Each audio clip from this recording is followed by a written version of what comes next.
Pengertian perkembangan emosi remaja. Pengertian perkembangan suatu perubahan yang bersifat progresif dan menyebabkan tercapainya kemampuan dan karakteristik psikis yang baru. Sedangkan pengertian emosi menurut William James yaitu suatu perubahan yang jelas pada tubuh. Pengertian remaja, anak sekolah menengah. Masa usia sekolah menengah bertepatan dengan masa remaja. Masa remaja merupakan masa yang banyak menarik perhatian karena sifat-sifat khas dan peranan yang menentukan dalam kehidupan individual dan dalam masyarakat orang dewasa.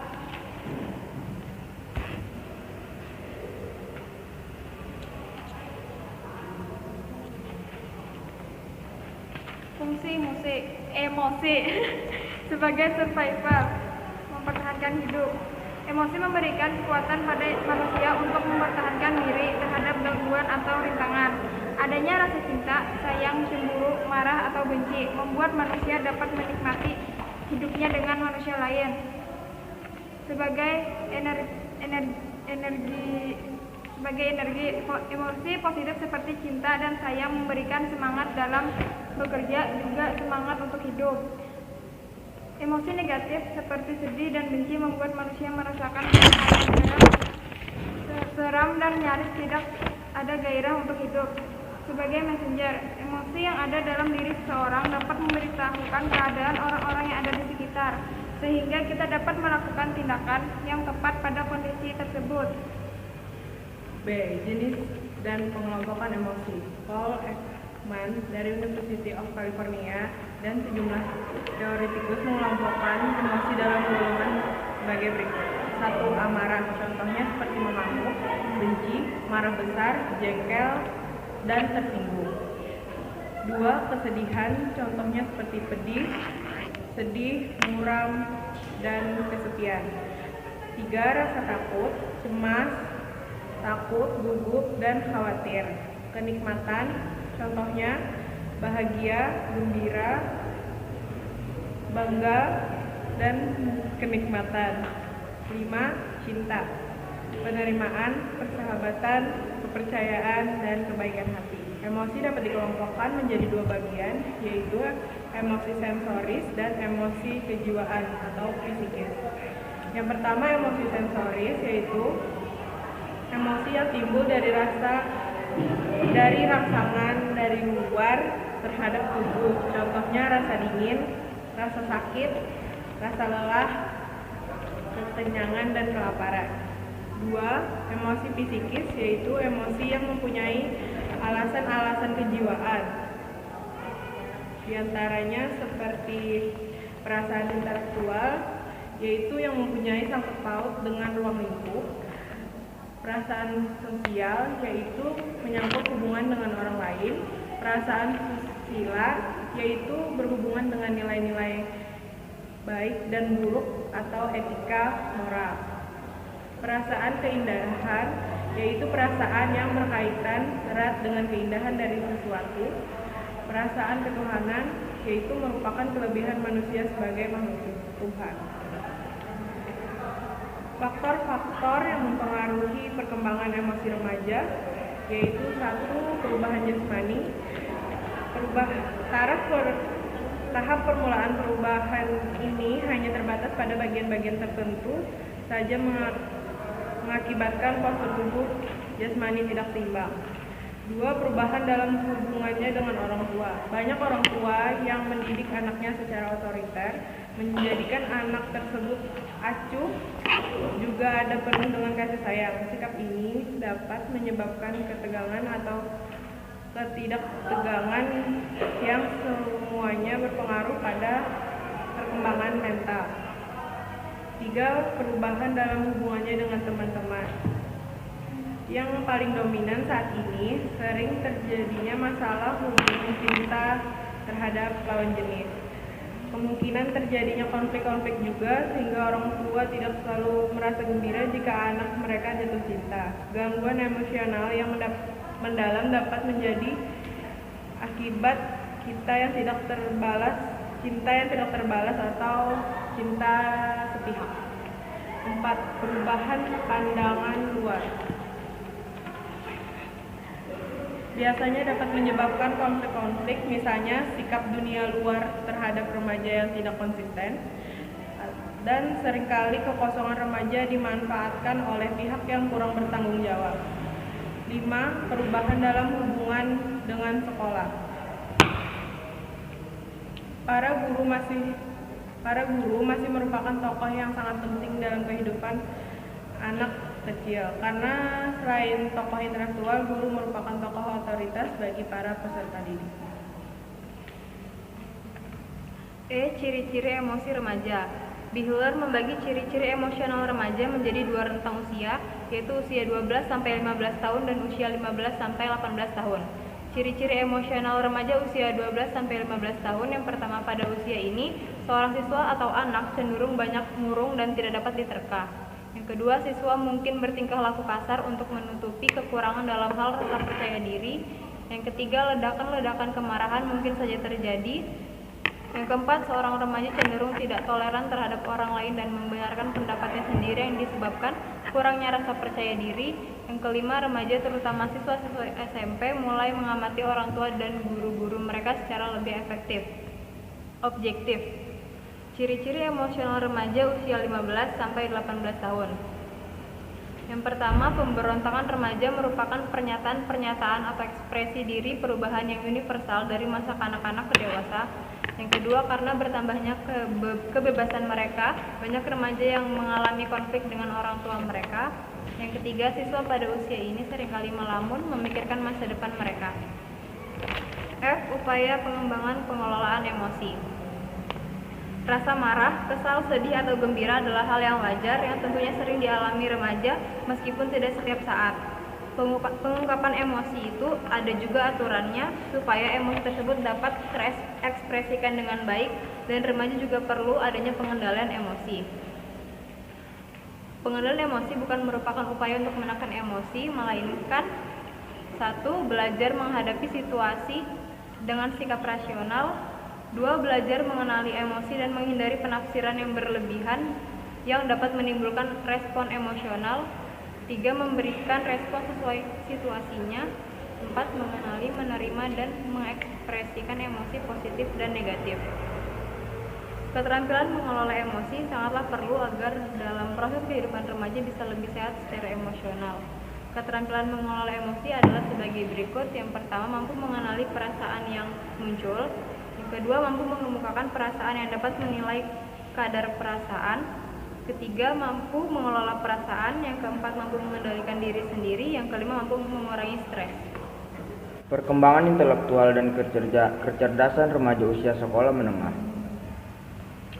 Pengertian intelektual.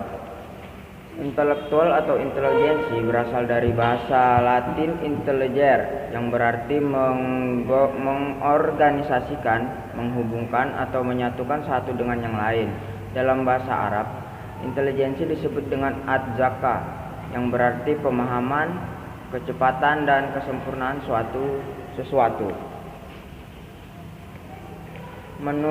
Faktor yang mempengaruhi intelektual pada remaja ialah, menurut Ngalim Purwanto 2003, kecerdasan intelektual manusia dipengaruhi oleh beberapa faktor, yaitu pertama, pembawaan. Pembawaan ditentukan sifat-sifat dan ciri-ciri yang dibawa sejak lahir, yakni dapat tidaknya memecahkan suatu soal. Pertama-tama ditentukan oleh pembawaan kita. Yang kedua, kematangan. Setiap orang di dalam tubuh manusia mengalami pertumbuhan dan perkembangan. Anak-anak tidak dapat memecahkan soal-soal tertentu karena soal-soal itu terlampau sukar. Organ-organ tubuhnya masih belum matang untuk melakukan mengenai soal itu. Kematangan berhubung erat dengan umur. Yang ketiga, pembentukan.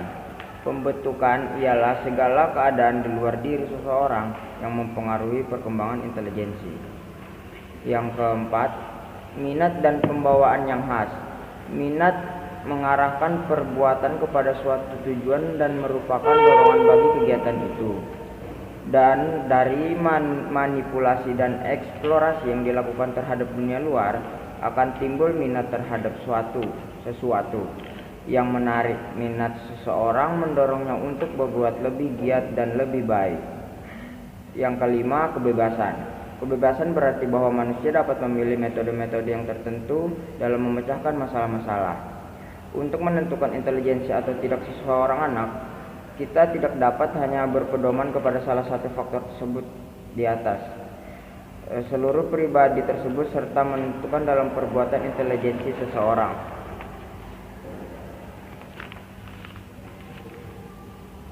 Penggolongan atau pengukuran intelektual. Mengenai perbedaan soal inteligensi, ini adalah pandangan yang menekankan perbedaan antara pandangan kualitatif dan kuantitatif. Pandangan yang pertama berpendapat bahwa perbedaan inteligensi individu satu dengan yang lain memang secara kualitatif berbeda. Pada dasarnya memang berbeda, sedangkan yang memberatkan pada pandangan kuantitatif berpendapat bahwa perbedaan inteligensi satu sama lainnya hanyalah bersifat kuantitatif. Jadi maksud tersebut hanya semata-mata karena perbedaan materi yang diterima atau karena perbedaan dalam proses belajarnya. Kedua-duanya mengakui bahwa individu satu dengan yang lainnya berbeda dalam segi inteligensinya. Persoalan yang timbul ialah bagaimanakah dapat mengetahui taraf inteligensi itu. Kita dapat menentukan cerdas tidaknya seseorang. Salah satu caranya ialah dengan menggunakan tes yang disebut dengan tes inteligensi.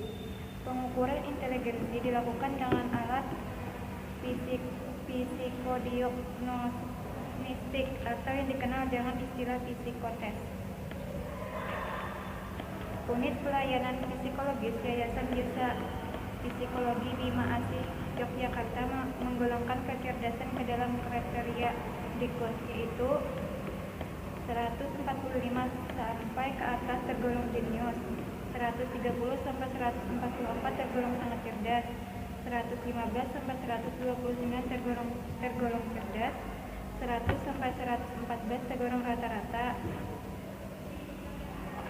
85 sampai 99 tergolong rata-rata, 70 sampai 84 tergolong lambat, 55 sampai 69 tergolong sangat lambat, 54 sampai ke bawah tergolong sangat-sangat lambat.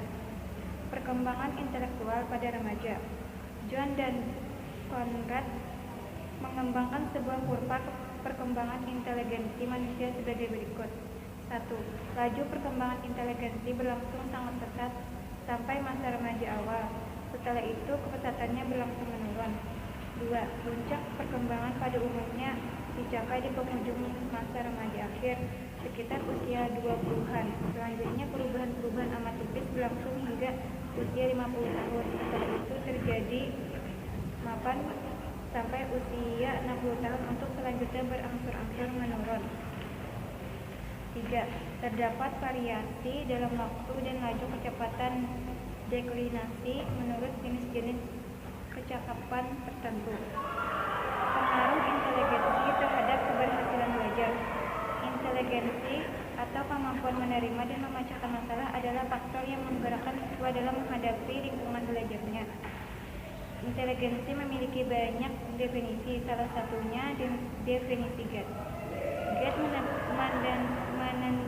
mendefinisikan kemampuan yang diperlukan untuk memecahkan masalah-masalah yang memerlukan pengertian serta menggunakan simbol-simbol. Inteligensi sebagai sumber potensi belajar memiliki berbagai faktor yang dapat berpengaruh pada tinggi rendahnya kemampuan yang dapat diterapkan oleh peserta didik dalam proses pembelajaran. Dapat disimpulkan bahwa inteligensi adalah kemampuan yang dimiliki seseorang untuk menyelesaikan atau memecahkan berbagai masalah yang dihadapinya. Inteligensi merupakan salah satu komponen keberhasilan dalam proses belajar siswa di sekolah. Peserta didik yang memiliki IQ tinggi dapat memperoleh prestasi belajar yang baik karena IQ merupakan bekal potensial yang akan memudahkan dalam belajar dan menghasilkan prestasi belajar yang optimal. Walaupun demikian, dalam proses belajar mengajar di sekolah sering ditemukan siswa yang tidak dapat meraih prestasi belajar yang setara dengan kemampuan inteligensinya. Ada siswa yang memiliki IQ tinggi tetapi memperoleh prestasi belajar yang rendah. Sebaliknya, inteligensi atau kemampuan menerima dan memecahkan masalah adalah faktor yang menggerakkan siswa dalam menghadapi lingkungan belajar. Motivasi belajar juga sangat berperan dalam keberhasilan belajar. Dengan motivasi inilah siswa menjadi tekun dalam proses belajar. Dengan motivasi juga kualitas hasil belajar siswa kemungkinan dapat diwujudkan. Sekian hasil presentasi dari kami. Jika ada salah kata mohon dimaafkan. Wassalamualaikum warahmatullahi wabarakatuh.